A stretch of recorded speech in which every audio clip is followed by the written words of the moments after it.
sanctions disciplinaires, conseil des prud'hommes, regardez si vous pouvez faire ça, machin, etc. Vous vous rendez compte, je me suis fait insulter par un sous-traitant. Sous-traitant. Ah oui, mais il présente qu'il est chef maintenant, le gars, parce qu'il est avec nous à la chaîne, et puis à la chaîne.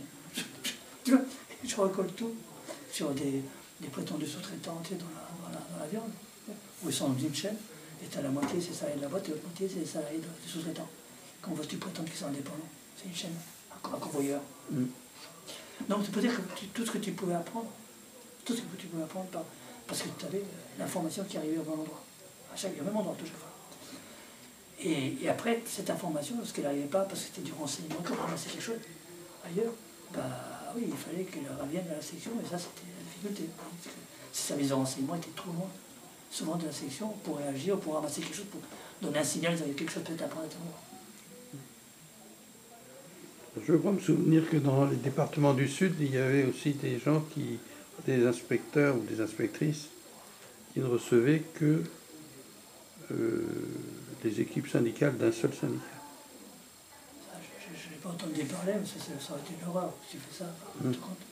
Non, enfin, en même temps, c'est pas seulement pour faire du service public, c'est parce que c'était aussi un moyen d'efficacité pour nous. Et quand tu veux regarder ta convention 80 truffée de systèmes pour qu'on ait confiance, qu'on travaille avec confiance, hein, parce que le travail c'était pour ça, pour qu'on vienne, parce que même en parlant d'autre chose, tu apprenais un tas de choses. Enfin, il y a un tas d'affaires, je ne les aurais pas faites si je n'avais pas passé des heures à écouter des choses, oui, sur lesquelles je ne pouvais pas grand-chose des fois, oui, le contrat de travail, oui, ok, bon. Mais je n'aurais jamais appris des choses qui m'ont servi après à faire des affaires, enfin vraiment des choses importantes. Ouais.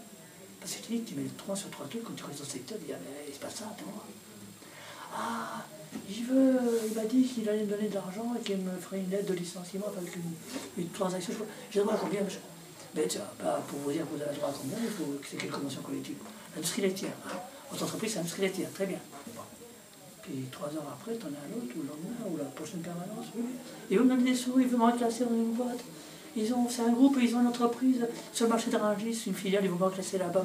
C'est quelle convention collective que je vous dis de calculer des licenciements? C'est l'industrie laitière. Ah, donc l'industrie laitière, qui a une entreprise sur la zone machin, et qui a une filiale à Rungis, qui s'appelle bien elle. Et puis j'ai mis comme ça la main sur une boîte, enfin du groupe Besnier, pour ne pas nommer, une filiale du groupe Besnier, qui était en train de me lourder 68 personnes sans faire de PSE. À l'époque, c'était le plan social. Tu vois. Il fait ça en douce, il balayait tout ça. Tu vois. Bon, ils se retrouvent encore correctionnel, 2 ans plus tard. Mais j'ai appris comme ça, avec des coups de fil et en faisant le rapprochement avec l'industrie laitière, mais la filiale, les trucs, machin. Et à chaque fois la même histoire. Il va me filer des sous, il me dit qu'il me trouve un travail pour que je m'en aille.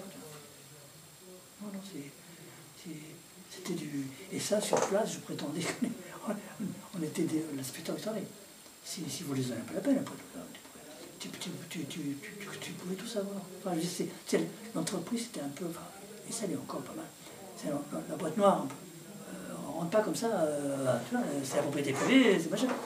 Et quand tu es un type qui peut rentrer à n'importe quelle heure du jour, n'importe quelle heure du jour, de rencontrer qui tu veux, de passer son prénom, c'est quand même très important. Donc, tu finissais par être un super espion, quoi. Enfin, tout ce qui était local comme ça. Enfin, moi, je n'aurais jamais balancé l'inspection du travail pour ça. Si j'étais à la place du gouverneur, pour avoir les moyens de savoir tout ce qui peut se passer, tout ce qui peut se dire. Parce que personne ne te dira à le faire. Et donc, alors là, on va sauter là jusqu'à ta prise de la retraite. Là, qu'est-ce que c'est devenu pour toi, les services de renseignement? Toi, tu as continué comme tu faisais, mais autour de toi, ouais. Qu'est-ce que tu as constaté? Ça s'est déquifié, machin. On a commencé à avoir, tu sais, des moyens modernes, techniques, donc vous appelez telle boîte qui va vous dire certainement la solution à votre problème, vous faites www machin. Donc quand tu arrives au service de renseignement, dans la dernière période, un peu des affichettes qui te disaient pour tout renseignement, appelez je ne sais plus le chiffre, 36, 39, ministère social machin. Si vous voulez un renseignement, ça serait à ça, et puis vous avez le site machin, voilà. Et le reste, tu faisais tout par internet, enfin par des demandes de mail, ou tu demandais un rendez-vous, etc. Machin. Mais le pauvre mec qui se pointait là-dedans, il y avait un gardien de l'immeuble qui était là, qui essayait de le réguler un petit peu, tu vois, bon, plus nombre de personnes que j'ai croisées, c'était au rez-de-chaussée, tu sais. Donc je passais pour sortir, puis tu croyais le nombre de personnes paumées qui pensaient qu'on faisait comme autrefois, qu'on arrivait, quand on venait de 3 renseignements de base, quitte à te dire, on venait toujours à l'Europe, donc les gens repartaient sans rien. C'est un peu dur. C'est un peu dur quand tu as fait ton autobus, machin. Il fallait au moins repartir avec un rendez-vous, quelque chose de clair, tu vois, mais les gens qui arrivaient, qui pouvaient rien dire, c'est fermé, vous appelez, et vous avez les gens avec leur téléphone, prendre une copie ou une photo de la fichette pour savoir comment vous allez pouvoir se renseigner, etc. Non, c'était devenu un peu débile tout ça. Oui, et il y a même des collègues qui ne reçoivent plus. Il y a Des collègues qui ne reçoivent plus le public. ça, c'est arrivé aussi, oui. J'avais des collègues qui recevaient plus, ou qui recevaient parcimonie tellement, tu vois, parce qu'il fallait que ce soit ça et pas autre chose, machin. Ou des collègues qui ne travaillaient plus sur une permanence. C'est-à-dire qu'ils n'avaient plus. Tu allais voir un secrétariat, et puis, ou quelqu'un est appelé, disait je voudrais rencontrer l'inspecteur, c'est un problème. On ne savait pas dire quand, monsieur, vous pouvez venir, quand machin, tu vois. Moi, c'est des trucs qui me heurtaient. Enfin, moi je partais par mois et par beau, le jour et machin, mais on savait à quel moment on pourrait me joindre sans problème, tous les jours. Enfin, on savait à quel moment. Voilà. Et c'était réparti dans la semaine pour que ça soit un matin et un après-midi, pour que ce ne soit pas les mêmes jours de la semaine. Et puis comme ça fait pareil, que sous 48 heures, tu arrives à me joindre. Au moins m'appeler. Voilà. Mais bon, ça, tu te donnes la peine, tu ne te donnes pas, et puis après, bon. Mais c'est un très mauvais calcul, enfin, c'est un calcul perso, je peux comprendre, il n'y a pas envie de s'embêter, ok, mais c'est un très mauvais calcul, parce que si ça t'apporte, ce qui fait notre privilège, c'est d'avoir une connaissance privilégiée du monde du travail, ce qui se passe, tout compte à contour. Voilà. Alors ça fait, comme je dis, commissariat de quartier, au sens social, mais c'est là que tu ramasses. Un peu comme je l'ai évoqué la dernière fois, je crois. Les gendarmes près de Cambrousse, eux, localement, savaient un tas de choses. Ils étaient tout le temps là, ils tournaient tout le temps là, sur le même bâtiment, la même route, le même village, le machin. Donc ils savaient un tas de choses. Ben, toi, c'est un peu pareil. Surtout que c'est là que ça ramasse. Voilà. Non, c'était service de renseignement, c'était devenu quelque chose de pas terrible. Oui, parce que les salariés qui viennent te voir, enfin quand ils venaient nous voir, ou les équipes syndicales, c'était des indiques. Oui, absolument. Malgré eux, parfois. Hein? Malgré eux. Malgré eux, parce que souvent je dis, le gars il vient régler un problème perso, ce que je comprends, hein, il vient de mais plus rarement il vient de dire j'ai un problème collectif, c'est le délégué qui vient dire comment on fait avec ça. Mais au-delà de ça, ils te laissent des traces ou des connaissances, ou même leur langue va fourcher à un moment donné. Moi je ne recevais jamais les gens après avoir écouté leur problème, ou ordonner leurs propos pour qu'on se comprenne, que je puisse leur répondre. Je ne les abandonnais jamais sans qu'il y ait une petite discussion sur leurs conditions de travail, sur l'ambiance de la boîte, machin, parce que ça amenait les gens à parler, ça donnait 2-3 indications qui étaient imprimées, qui venaient après le moment venu, des indications précieuses sur ce qui pouvait se dans l'entreprise, ce qui pouvait marcher bien, pas bien, etc. L'endroit où on chantait les machines, je savais comme ça. Tu vois, je savais comme ça. Je savais comme ça. Oui, on a eu un jour une visite à l'inspection du travail, et pareil, on a fait sortir les mains par derrière. Ah bon?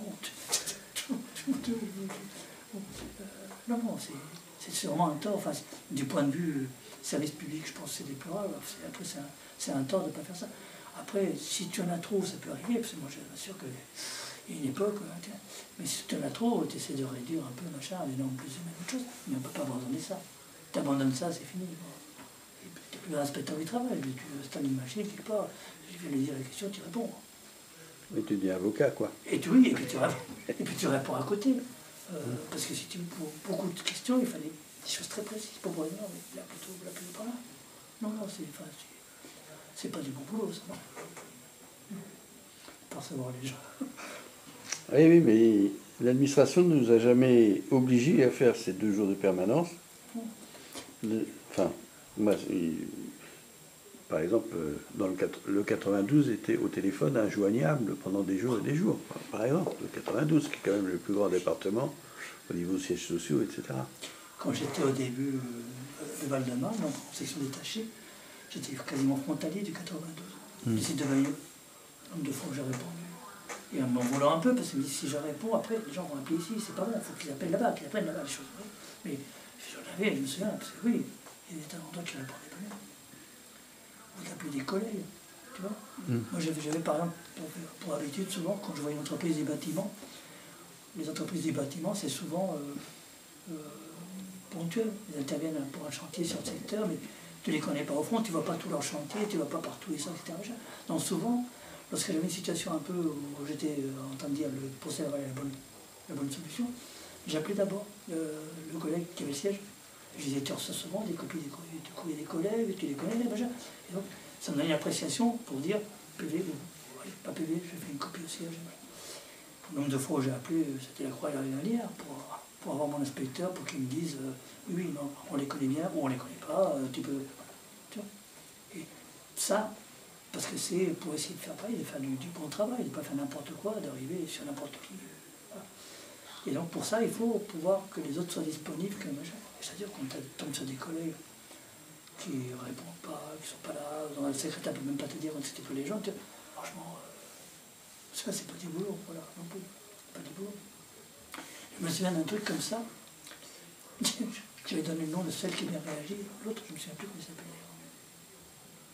C'est un accident mortel. Au NMPP, c'est des intervenants, des électriciens qui interviennent au NMPP. Et ils montent en hauteur et puis ils reviennent à un moment de déjeuner. C'est un intérimaire qui intervient avec un autre. Et ils voient qu'ils n'ont pas l'échelle pour ni l'escabeau, ni même le chafaudage, parce qu'ils montaient assez haut, pour monter sur à hauteur des câbles qu'ils voulaient installer. Et j'ai compris après que c'est parce qu'on n'avait pas voulu leur laisser même un échafaudage volant, parce qu'ils étaient sur le site de travail, qu'ils ne voulaient pas. Bref, le gars prend une échelle qui était attachée là par les gens de l'NPP, il prend l'échelle, il essaie de monter avec ça, il tombe et se tue. Je me dis, un intérimaire, au-delà des infractions, je dirais, physiques, on n'utilisait pas l'échelle pour ça, il n'avait pas l'outil qu'il faut, que sais-je. Mais un intérimaire, faut que je m'interroge un peu sur sa formation, la sécurité, c'est là le bavage. Donc je me dis, prouver que quelqu'un n'a, surtout s'il est mort, qu'il ne va pas remonter beaucoup de choses, prouver que quelqu'un n'a pas eu la formation à la sécurité nécessaire, c'est très compliqué, mais j'avais une possibilité, c'est que l'entreprise était assez importante pour avoir un gros CHSCT. Et donc à l'époque, du moins, j'avais un texte qui disait qu'on devait consulter le CHSCT périodiquement sur la formation à la sécurité de l'intérimaire. Donc j'ai écrit aux collègues qui avaient l'entreprise. Si je dis, si ça ne t'embête pas, voilà, c'est pour un truc mortel. Moi, si j'ai un document quelconque de constat ou les derniers PV de CHSCT montrant qu'il n'y a pas eu de formation à la sécurité, j'ai un truc important, intéressant pour mon dossier. Est-ce que tu peux me faire ça, machin? J'ai pas reçu de réponse. Jamais. Jamais. Et j'ai fait le courrier, contrairement à ce que je fais pour les collègues, j'ai fait un recommandé pour être sûr qu'il arrivait. C'est ça qui l'a vexé. Hein? C'est ça qui l'a vexé. Peut-être, mais il n'a jamais eu de réponse. Et la même affaire. J'ai écrit en même temps quasiment à Marie-Jésus Labado, je peux la nommer, qui avait elle l'agence de travail temporaire. Tu vois, parce que le travail temporaire, c'est ça, et j'ai écrit à Marie-Jésus Labado, et 8 jours après, il me fait la réponse. Il avait été dans l'entreprise de temporaire, il avait attrapé le CV de l'intérimaire qui montrait qu'il n'avait jamais travaillé. Il n'avait jamais fait des arrêts comme ça. Voilà. Et donc, pour dire que c'était aussi une manière d'être efficace ou pas, d'être en capacité de répondre. Tu vois. Même parfois de répondre, je ne peux pas faire, je ne sais pas faire, je ne peux pas faire, tu vois, mais de répondre. Tu vois. Et ça, c'est vrai que c'est souvent tombé sur des collègues mal organisés ou en dessous de tout par rapport à ça. Et ça, c'était une cause de perte d'efficacité aussi.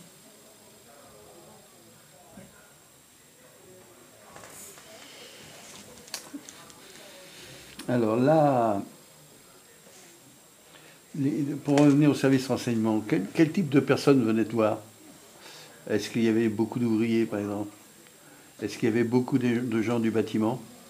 Ou au contraire, c'était principalement commerce et puis les grosses boîtes Parce que moi, par exemple, les ouvriers qui sont venus me voir, alors, j'étais pas dans un endroit... Enfin, si, il y avait des ouvriers du bâtiment, mais il n'y avait pas d'autres ouvriers, mais... C'est qu'il faut, voilà, pour qu'il y ait entre guillemets, beaucoup d'ouvriers ou de récurrents, il faut que tu aies de l'industrie autour de toi. Bon, pour ça a disparu, une allure phénoménale. Ma dernière presse, je l'ai vue à Fresnes en 2003 ou 2004, il a été voilà, de mémoire. Je fais un PV d'ailleurs, parce qu'on faisait travailler des intérimaires trop Alexis à l'époque. Comment dirais-je? Donc, pour qu'il y ait des ouvriers. Là, il n'y a plus d'ouvriers. Enfin, pareil, au début de ma carrière dans la Marne, j'avais de l'industrie, si tu veux. Là, la difficulté était que c'était un monde rural, donc les gens avaient même des mal à se déplacer. Bon. Mais là, je pouvais avoir des ouvriers parce que j'avais une ligne de gens. Après, non, j'avais plus assez d'ouvriers au sens secondaire, activité secondaire, pour vraiment avoir des ouvriers chez moi. Je pouvais avoir des employés autres que ceux du tertiaire propre, si je puis dire. C'est tous mes manutentionnaires d'Orangis, par exemple. Ça oui, c'est une grosse masse qui peut venir. Et je pouvais avoir les ouvriers du bâtiment, pas assez à mon avis.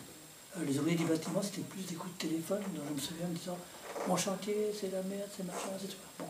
Mais venir me dire « Monsieur l'inspecteur, mon chantier, machin », non, c'est très très rare. C'est plutôt ça, c'est plutôt le coup de fil, tu sais, qui sentait un peu, je viens de m'engueuler avec le chef, et puis je vais aller. Où il n'est pas d'accord avec moi sur le coup. Et ça, c'est depuis le téléphone portable? Non, avant le téléphone portable, c'était le mec qui allait à la cabine quasiment à côté. Hein. D'accord. Oui, même ça. C'est pas le... À part quand j'avais un peu de milieu industriel, j'avais des fois de temps en temps des gars qui venaient me voir.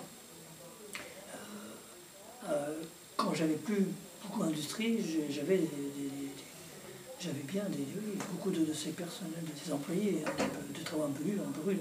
Mais dans les ouvriers, j'avais encore des bâtiments. Tu vois.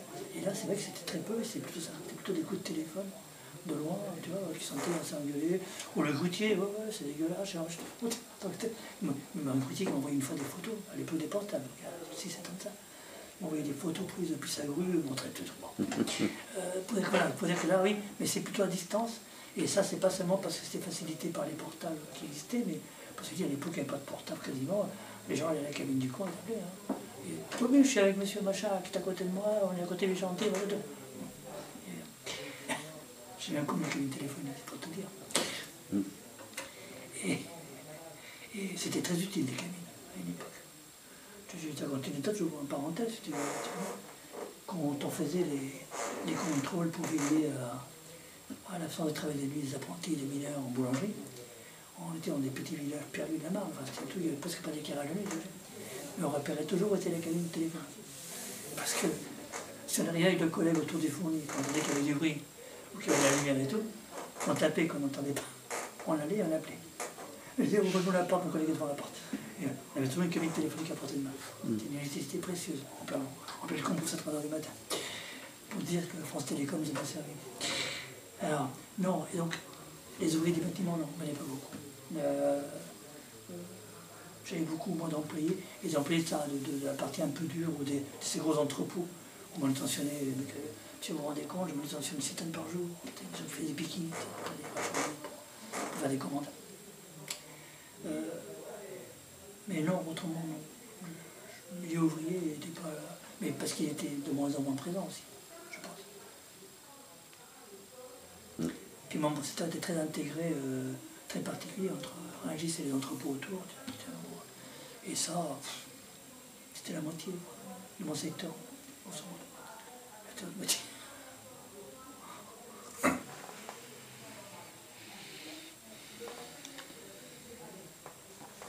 Bien, alors, les collectifs de travail là où tu étais. Alors, quand tu étais en section détachée, évidemment, c'était un peu plus difficile. C'était dans l'inspection, tu veux dire. Collectif de travail à l'inspection. Oui. Alors, le petit site. Le petit site, si tu veux, s'il y avait une difficulté, parce qu'on ne s'entendait pas, en particulier les deux inspecteurs ne s'entendaient pas au concert d'autres, oui, c'était un peu embêtant, parce qu'un petit site, tu ne peux pas éviter de voir les gens tous les jours. Ou presque, pour ceux qui vivent. Bon, donc c'est un peu compliqué. Mais si ça fonctionne bien, et moi j'ai eu la chance d'arriver un peu à faire fonctionner, tu en fais une seule section. Moi, ça m'est arrivé, tu vois, on avait 2 sections, il y avait celle qui avait le marché dans Rungis et l'autre. Elle m'a dit, tu emmener tout le monde sur Rungis, tu vois, pour être à 5-6, pour être en force un peu. Et de faire des nuits là-bas avec tout le monde, à s'amuser. Nous, enfin, j'ai réussi à embarquer tout le monde, c'était sympa, parce que c'était devenu une seule section, si je puis dire, d'une certaine façon. Tu vois, voilà. Mais parce que j'ai eu, enfin, parce que j'étais là avant les autres là, quand ils sont arrivés, et que les autres ont réussi l'intelligence, si tu veux, de se dire, c'est un mode sympa de coopération, etc. c'est aussi très facilitant, si tu veux. C'est de s'organiser pour prendre des congés, des choses comme ça. Enfin, on était une seule équipe et ça permet aussi des polyvalences, des choses qu'on ne peut pas faire autrement. Non, moi, pour ça, j'ai eu beaucoup de chance sur ce secteur, sur cette partie du temps où j'ai travaillé, hein, sur la partie un peu de section détachée, 2 sections toutes seules, avec leur petit service de renseignement. Et quand je suis arrivé, j'ai entendu qu'il y avait eu d'autres fois, et c'est pour ça que j'ai fait allusion, les inspecteurs ne s'entendaient pas bien pendant les heures. Et donc, du coup, effectivement, c'était beaucoup moins sympathique de travailler sur le site parce qu'il n'y avait plus de possibilité d'aller facilement voir les autres. Ça, je n'ai pas souffert. Après, quand je suis passé sur un gros site, on va dire, sur mon fameux site à 10, 12, 15 sections, là, il y avait plus de tout, oui, c'était plus anonyme. C'était plus anonyme. Moi, j'avais un étage et là-dedans, tu pouvais avoir pas autant de façon de travailler ou de façon de voir les choses qu'un inspecteur. Enfin, on était presque comme ça. Hein. Tu pouvais avoir 4 sections qu'il y avait sur l'étage. Les 4 inspecteurs pouvaient avoir des visions très différentes. Là aussi, moi, j'ai eu beaucoup de chance parce que je pense que j'étais relativement apprécié. Donc, les gens n'hésitaient pas à traverser le couloir, à venir te voir et ça permettait de discuter, de voir quelque chose de collectif, tu vois, en opposition à l'histoire du mec qui est tout seul dans son coin. Et s'il fait très bien, ça va très bien, mais s'il fait des bêtises, il continue à faire toute sa vie. Tu vois. Et donc, comme c'est un métier de solitaire, un autre, c'était encore plus indispensable de temps en temps, justement, on allait discuter avec d'autres, tiens, tel truc. Et ça, c'est pareil, c'est quelque chose qu'on n'appliquait pas beaucoup, hein, qu'on n'arrivait pas à faire, que l'administration n'arrivait pas à faire. De nous réunir, tu vois, et de nous laisser suffisamment de marge pour que les gens se lâchent, et disent ça je sais pas faire, ça je sais pas. Et nous on le faisait un peu comment dirais-je, par affinité un peu. On connaissait machin, on discutait, machin, on connaissait l'autre, on discutait, on se retrouvait à la cantine à 3 heures, on discutait. Et moi, j'ai eu plus de chance, encore plus ça, parce que les gens venaient te voir pour demander conseils sur ça, mais donc ça permettait d'échanger, de passer des idées. Mais autrement, oui, c'était. Enfin, moi j'ai connu plutôt quelque chose de sympa, mais je pense que ça tient aussi beaucoup au fait que j'étais apprécié, quoi. Les gens venaient facilement. Donc tu dis, quand il y avait 4 inspecteurs, il y avait 4 visions. Oui, oui. Alors c'est quoi les portraits types? Les portraits types si tu as par exemple une jeune qui débute, qui a fait, à l'époque, on faisait donc autant de l'emploi que du travail, donc elle a débuté à l'emploi. Puis, comme elle voulait depuis le départ, elle passer au travail, quand au bout de ses 2 ans, elle est passée au travail, donc elle n'a pas l'expérience requise, machin, et donc il a encore des idées balbutiantes sur un tas de choses.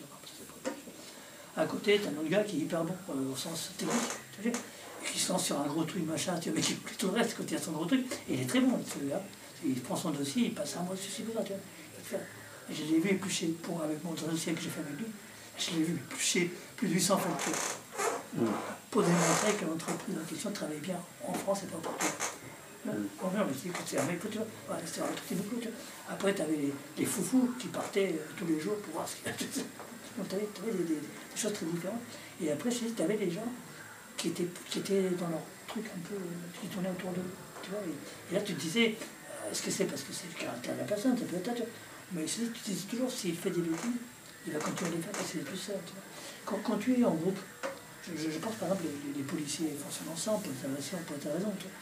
Donc, tu vois ce que fait l'autre et tu apprends des choses. Nous, on travaille là, on te dit, c'est tel truc, tel machin.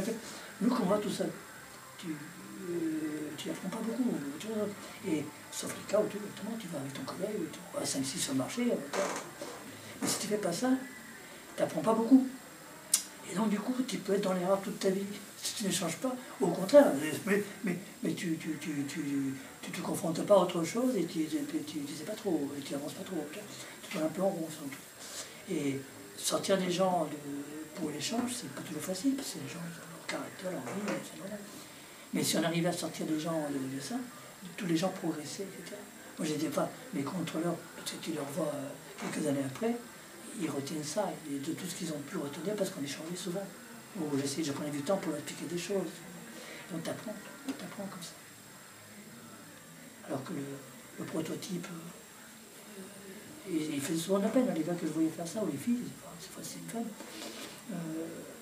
il fait un peu de la peine, il est tout seul, des fois j'essayais de l'accrocher en disant, tiens, il y a un truc, je fais un truc chez moi, ça t'intéresse pas. Mais après, je te dis, moi, pour ça, sur la fin surtout, parce que comme j'étais le vieux du coin, tu sais, tout le monde venait te voir, dire, j'ai un truc bizarre. Donc j'avais facilement la capacité à échanger avec des gens parce qu'ils étaient nombreux à défiler chez moi. Mais j'aurais pas eu cette place-là. Je ne suis pas sûr, tu vois, qu'il y a une partie du collectif qui m'échappe un peu parce que c'est des gens qui on n'avait pas de contact, on n'avait pas de choses. Tu pars le petit matin avec ta valise, faire ta contrôle et tu reviens le soir. S'il n'y a pas un moment tu vois, où tu as la capacité de dire ah ben j'attends. Et là pareil, le nombre d'affaires que j'ai pu faire, parce qu'on était en train de mener à la cantine. Ah ce matin je me suis fait une entreprise machin, ah toi aussi il y a un truc chez eux.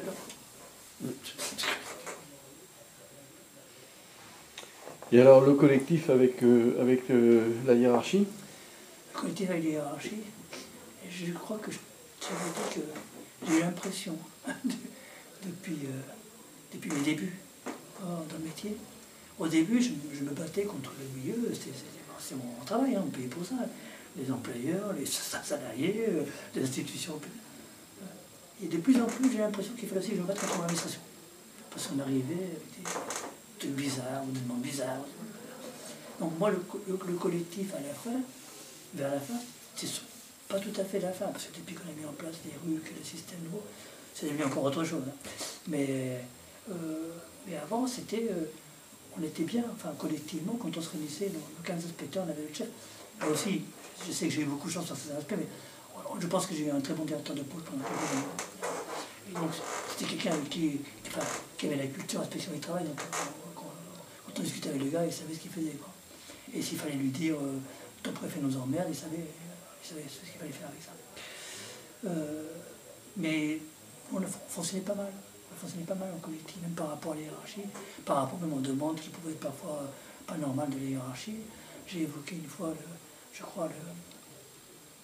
mon directeur départemental de l'époque, qui est arrivé pour nous faire des contrôles sur les points chauds, mais qui ne voulait pas qu'on touche à la boulangerie.